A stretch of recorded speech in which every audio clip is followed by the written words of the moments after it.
Mackinac Island, located in Lake Huron between Michigan's upper and lower peninsulas, is known for its timeless charm. Its car-free streets, Victorian architecture, and reliance on horse-drawn carriages have preserved a sense of bygone eras. The island was, and still is, a popular tourist destination, drawing visitors with its natural beauty, historical significance, and tranquil atmosphere. On a beautiful July day in 1960, the horrific murder of a wealthy widow shattered the island's sense of tranquility and has left the island grappling for answers for decades. This is the story of Frances Lacey. Hello friends, my name is Marcia, and this is Midwest Murders. Mackinac Island has been a National Historic Landmark since 1958, reflecting its importance in early American history, including its role in the fur trade and the War of 1812. Fort Mackinac, a key military outpost during the 19th century, is a prominent tourist attraction. Hotels, like the famous Grand Hotel, cater to vacationers seeking escape from the hustle and bustle of urban life. Visitors arrive by ferry, with the island bustling during the summer months. Despite the influx of tourists, in 1960 Mackinac Island maintained a small, year-round community. Residents prided themselves on the island's peaceful atmosphere and strong sense of trust, making the events of that July weekend all the more shocking. Frances Lacey, age 49, from Dearborn, Michigan, had arrived on the island on Friday, July 22nd, with her daughter Kay, Kay's husband, Wesley Sutter, and members of his family. They had come to enjoy the festivities connected to the Port Huron to Mackinac race weekend. Wesley's family rented a cabin at British Landing on the northern side of the island. Not wanting to be a bother, Frances checked into the Murray Hotel on the southern end of the island. Frances was considered moderately wealthy, having taken over her husband Ford's real estate and bonds business when he died in 1958. Described as caring and loving, but hard to get to know, Frances had stayed largely to herself since her husband's passing. At the urging of her daughter Kay and son William, she had agreed to accompany Kay and the Sutter family to the island that weekend. On Saturday evening, July 23, 1960, Frances made plans to meet up with Kay and the Sutter family the following morning at their cabin. Since no automobiles were permitted on the island, Kay, concerned about the 3-mile distance between Frances's hotel and the cabin, tried to convince her mother to agree to take a carriage to the cabin. Frances, wanting to experience the island's natural beauty, brushed off her daughter's concerns, saying instead that she wanted to walk, but agreeing that if she got tired, she would complete the journey via carriage. The following morning, Sunday, Frances headed out for her walk to the cabin, wearing a skirt and blue blazer. Since the family was headed back to Dearborn that afternoon, Frances left her baggage stored at the hotel to be retrieved before boarding the ferry back to the mainland. Several witnesses saw Frances that morning, alone, enjoying her walk toward British Landing. When Frances failed to appear at the cabin by 11 a.m., Kay notified police. Chief Bloomfield was just 2 weeks into his job when he got the call about the missing tourist. He immediately launched an investigation, with State Police Lieutenant Robert Bilgen taking the lead. The roads and trails on the island are designed in such a way that it is nearly impossible for anyone to become lost. However, bloodhounds and a plane were called in to assist with the search, along with 60 state police, sheriff's officers, Coast Guardsmen, and volunteers. They would search for 4 days, finding no sign of Frances. Meanwhile, back in Detroit, a couple heard about the missing woman and realized they had a critical clue. They immediately notified police. The couple had been cycling on the island the morning Frances went missing and came across a purse laying in the roadway about 1.5 miles from the hotel area on the road to British Landing. When they stopped to pick it up, they heard some rustling in the nearby brush and briefly looked but didn't see anyone. The identification in the purse indicated that it belonged to Frances. Along with her identification was a brochure from the Grand Hotel. Believing she was staying there, the couple took the purse to the hotel, only to be told no one at the hotel knew Frances and she hadn't stayed there.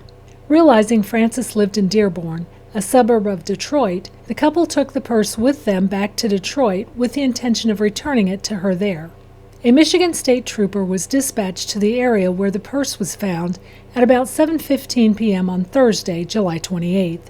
In the roadway, he found portions of a dental plate, and an intensive search of the area uncovered Frances's body, which was partially hidden by underbrush off Lakeshore Road just north of Devil's Kitchen. The property was formerly the old Stonecliff Estate and was owned by the Moral Rearmament Organization, an international moral and spiritual movement. Her shoes were found in a nearby abandoned boat.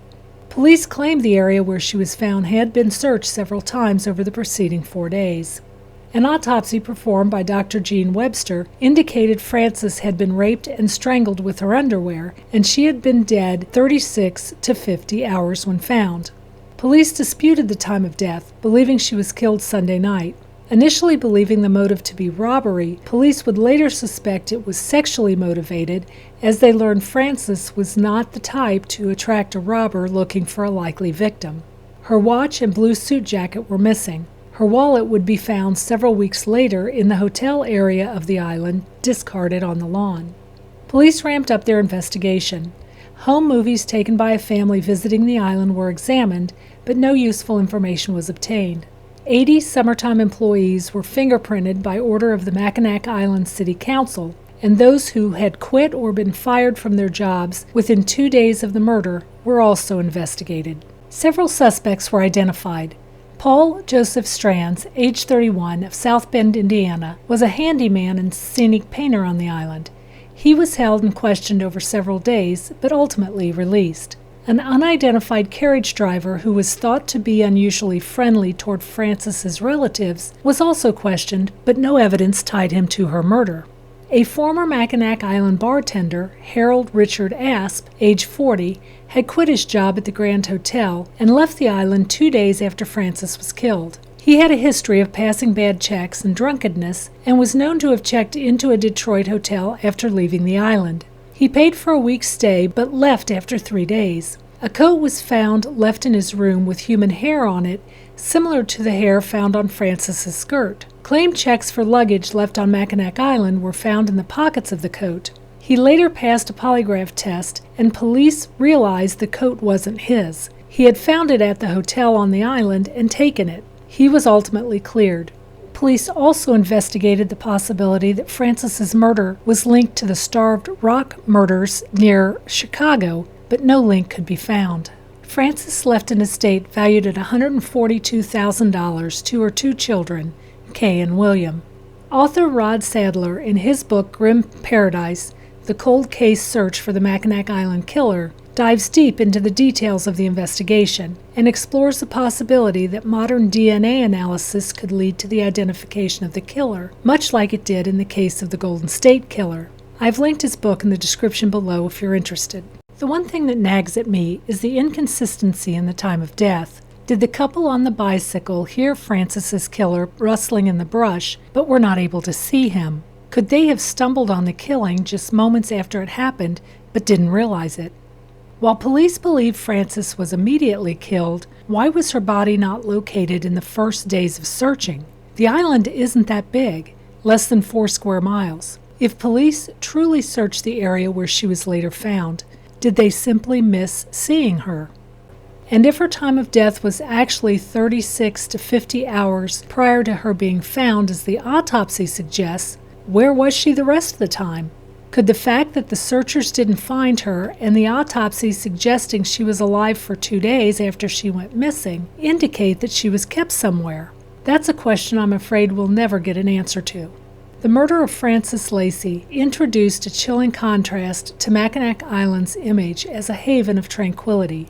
It reflected the vulnerability of even the most peaceful communities to violence and served as a reminder that the idyllic setting was not immune to the broader societal issues facing the nation. If you have any thoughts or theories concerning this case, please leave them in the comments below. Until next time, stay curious, stay vigilant, and may the truth reveal itself in the shadows.